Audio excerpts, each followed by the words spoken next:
क्या आपने गाना सुना है पैसेंजर के द्वारा लेट हर गो? इस गाने का जो मेन मैसेज है वो है हम जो ह्यूमंस हैं चीज़ों का ट्रू वैल्यू तब तक नहीं समझ पाते जब तक हम चीज़ों को खो नहीं देते हैं। ये काफ़ी सैड रियलिटी है बट ट्रूथ है। आप जिस इंसान को काफ़ी ज़्यादा हेट कर रहे होते हो ना, जो आपके साथ रहता है, बाद में वो भी चला जाता है ना, आपको पता चलता है कि कितना बड़ा वैल्यू था आपके लाइफ में। वो भी ऐसा होता है भाई, मैंने महसूस किया है, बट मैं इन चीज़ों को याद नहीं करता। मैं फिलोसॉफी इज लाइफ ब्रो की मुझे जो है आगे बढ़ते रहना, चीज़ों को एक्सेप्ट करते हुए एंड लाइफ में एक फ्लो के साथ चलना है। मैं जो है पास्ट में ज़्यादा ध्यान नहीं देता हूँ, पास्ट को ज़्यादा नहीं देखता हूँ, ना ही मैं उन अच्छे मेमोरीज को उतना याद करता हूँ, क्योंकि काइंड ऑफ ये मेरे माइंड को उन मेमोरीज से जोड़ देता है एंड मैं जो है उसी एक्सपीरियंस को रिपीट करने की इच्छा से इधर उधर भटकता रहूँगा, चीज़ें ढूंढते रहूँगा एंड ये चीज़ मेरे माइंड को डिस्टर्ब करता है, क्योंकि प्रेजेंट मोमेंट से मेरा माइंड हट जाता है एंड मैं अपना पीस खो देता हूँ। तो ये सब चीज़ें मैं प्रीफर नहीं करता हूँ, क्योंकि जनरली मैं एक पीसफुल इंसान हूँ, एक ऐसा इंसान हूँ जो पीस को, शांति को काफ़ी ज़्यादा पसंद करता है, इसलिए मैं प्रेजेंट मोमेंट में जीना काफ़ी ज़्यादा पसंद करता हूँ। बट वीडियो पहले मैं ऐसा नहीं हुआ करता था। मैं पहले बहुत ही ज़्यादा गेम्स खेला करता था,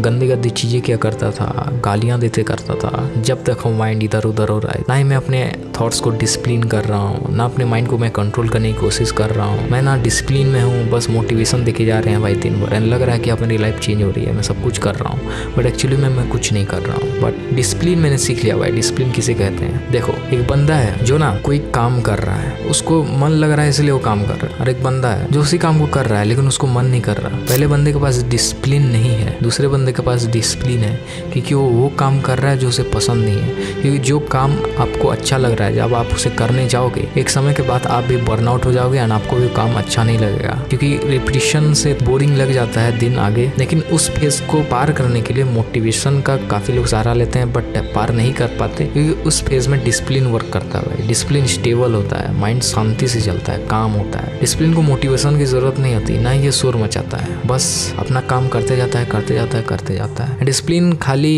एक्शन में नहीं होता, ये हमारे थॉट्स में भी होता है। जैसे हमारा जो माइंड है वो काफ़ी ज़्यादा स्ट्रांग है एंड ये चीज़ श्री कृष्ण भी एडमिट करते हैं। अगर आप भागवत गीता खोल के देखोगे तो आपको पता चलेगा कि अर्जुन ने भी श्री कृष्ण से यही सवाल पूछा था कि हमारा जो मन है काफ़ी ज़्यादा ताकतवर है, ये इधर उधर भटकता है, इसे कंट्रोल कैसे किया जाए? हे केशव, मन तो वायु की तरह चंचल है।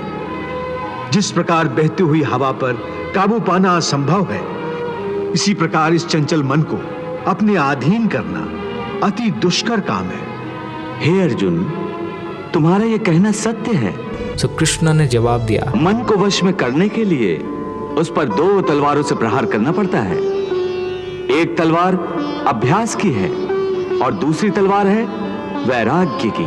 यानी जैसे ही आपका मन भटके, आपको उसे फिर वापस लाना है, फिर भटकेगा, फिर वापस लाना है, आपको हार नहीं मानना है, वापस लाते रहना। 1000 बार भटकेगा, उस समय आपको माइंडसेट मेंटेन करना पड़ेगा। मन को एक काम पर लगा दो, वो वहां से भागेगा, उसे पकड़ कर लाओ, वो फिर भागेगा, उसे फिर पकड़ो। ऐसा बार बार करना पड़ेगा।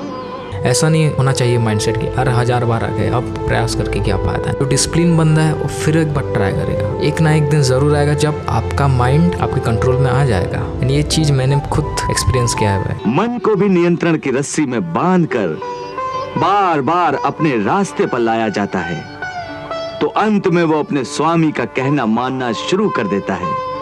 इसी को कहते हैं अभ्यास की तलवार चलाना। एंड आजकल जो लड़के इधर उधर डिस्ट्रैक्शन में नहीं घूम रहे हैं, इधर उधर डिस्ट्रैक्टेड हो रहे हैं, इसका भी वही आंसर है। आपको जो है प्रैक्टिस करना पड़ेगा। एक ना एक दिन जरूर आता है भाई जब माइंड कंट्रोल में आ जाता है, आपका हर एक चीज इंप्रूव होने वाला है, क्योंकि फोकस और डिसिप्लिन पे ही ज्यादातर चीजें डिपेंडेंट करती हैं। अगर आप एक काम पे लगातार ज्यादा देर तक कॉन्सेंट्रेट करके, फोकस करके बैठ के उसके कोर से समझने की कोशिश नहीं कर पा रहे हैं, तो आप काफी ज्यादा दुविधा में है, क्योंकि चीज़ें तभी समझ आती है जब उस पर डीप वर्क किया जाता है, गहराई में जाया जाता है। आजकल ज़्यादातर लोग क्या करते हैं, रील स्क्रॉल करते हैं, शॉर्ट्स देखते हैं, उनको क्या लगता है कि इन चीज़ों से उनको इन्फॉर्मेशन मिल रहा है, नॉलेज मिल रहा है, ज्ञान मिल रहा है, बट एक्चुअली में आप कुछ नहीं सीख रहे हो। काफ़ी ज़्यादा अच्छे कंटेंट भी हैं, बुरे कंटेंट भी हैं यूट्यूब में। अच्छी चीज़ों को देखो भाई, अच्छी चीज़ों को देखो, काफ़ी ज़्यादा चीज़ें सीखने के लिए हैं, बट एक्शन ज़्यादा लेना है, ये दिमाग में रख लो। तुमको देखना है एंड उसको अप्लाई करना है, ये नहीं कि बस देखते जाओ एंड फीलिंग लग रहा है कि लाइफ चेंज हो रहा है, मैं सीखते जा रहा हूँ, बट एक्चुअली में आप भूलते जा रहे हो पीछे, क्योंकि आपने उसके ऊपर काम नहीं किया है डीपली, उसके बारे में सोचा नहीं है, उसके बारे में समझने की कोशिश नहीं की है, तो आपकी मेमोरी में वो कैसे रहेगा। तो मैंने ये देखा है कि जब आप कोई नया चीज़ सीखते हो, उसके ऊपर जब आप काम करने लगते हो, उसे गहराई में जाते हो, वो चीज़ आप कभी भूलते नहीं हो एंड आप उससे एक नया चीज़ें क्रिएट करने लगते हो। आपके अंदर एक क्रिएटिविटी जन्म ले लेता है। तो क्रिएटिविटी को चाहिए रहता है वह पेशेंस, एक शांत मन और फ्रीडम चाहिए रहता है, फ्रीडम ऑफ माइंड, बाहर वाला फ्रीडम नहीं, फ्रीडम ऑफ माइंड। तभी आपके जीवन में सारी चीज़ें अच्छी चलेगी। तो भाई छपरी लोगों से, क्रिंज कंटेंट से, इन सब चीज़ों से दूर रहो भाई।